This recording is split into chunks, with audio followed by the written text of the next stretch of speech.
ইসরায়েলের হত্যার হুমকির একদিন পরেই মুখ খুললেন ইরানের সর্বোচ্চ নেতা আয়াতুল্লাহ খামেনি।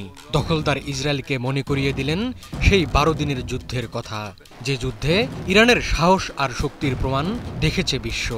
মঙ্গলবার যুদ্ধবিরতির ৪০তম দিনে তেহরানে শহীদদের স্মরণে আয়োজিত এক অনুষ্ঠানে খামেনির দীপ্ত কণ্ঠে উঠে এলো ইরানের জয়গান। খামেনি বলেন, ইসরায়েলের সঙ্গে যুদ্ধ বিশ্বকে দেখিয়েছে ইরানের ভিত্তি কতটা মজবুত। এই যুদ্ধকে ইরানের সাহস ও শক্তির প্রমাণ হিসেবে দেখছেন খামেনি। তিনি বলেন, এই যুদ্ধ প্রমাণ করেছে ইরান কতটা শক্তিশালী ভিত্তির উপর দাঁড়িয়ে আছে। খামেনি মনে করেন, শত্রুরা ইরানের মানুষের ধর্ম, জ্ঞান ও ঐক্যকে ভয় পায়, কিন্তু আল্লাহর রহমতে ইরানের মহৎ জাতি তাদের পথ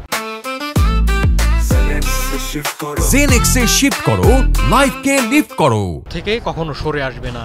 তিনি বিশ্বাস করেন, ইরানের জনগণ তাদের দেশকে বিশ্বের দরবারে উন্নত ও সাফল্যের চূড়ায় নিয়ে যেতে সক্ষম হবে।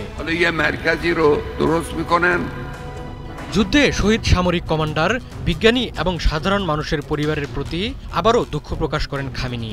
তিনি বলেন, এই ১২ দিনের যুদ্ধে ইরান অনেক বড় সম্মান অর্জন করেছে, যা সারা বিশ্ব এখন মেনে নিচ্ছে। এর মাধ্যমে ইরান বিশ্বকে তার অদম্য শক্তি, ধৈর্য ও ইচ্ছাশক্তি দেখিয়েছে। সবাই এখন বুঝতে পারছে বিশ্বমঞ্চে ইরানের শক্তি কতটা। খামেনি আরও বলেন, দেশের সাধারণ মানুষ এবং প্রতিভাবান তরুণরা ইসরায়েলি শত্রুদের পিছু হটতে বাধ্য করেছে এবং ভবিষ্যতেও তারা এটা করে যাবে। খামেনি মনে করেন, যুক্তরাষ্ট্রের নেতৃত্বে বিশ্বের বড় শক্তিগুলো ইরানকে অপছন্দ করে, কারণ তারা ধর্ম, জ্ঞান এবং কোরআন ও ইসলামের ছায়াতলে ইরানিদের ঐক্যকে ভয় পায়। খামেনি অভিযোগ করেন, পরমাণু অস্ত্র, পারমাণবিক সমৃদ্ধি বা মানবাধিকারের কথা বলা আসলে তাদের অজুহাত। তাদের বিরোধিতার আসল কারণ হল বিজ্ঞান, মানববিদ্যা, প্রযুক্তিসহ নানা ক্ষেত্রে ইরানের সর্বোচ্চ অবস্থান।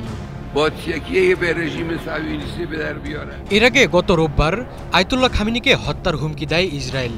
ইসরায়েলি প্রতিরক্ষা মন্ত্রী ইসরায়েল কাটস প্রকাশ্যেই এই হুমকি দিয়েছেন।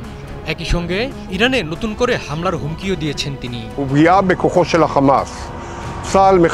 খামেনিকে উদ্দেশ্য করে কাটস বলেন, যদি আপনি ইসরায়েলকে হুমকি দেওয়া চালিয়ে যান, তাহলে আমাদের দীর্ঘ হাত আগের চেয়ে বেশি শক্তি নিয়ে আবারও তেহরানে পৌঁছাবে এবং এবার ব্যক্তিগতভাবে আপনিও লক্ষ্যবস্তু হবেন।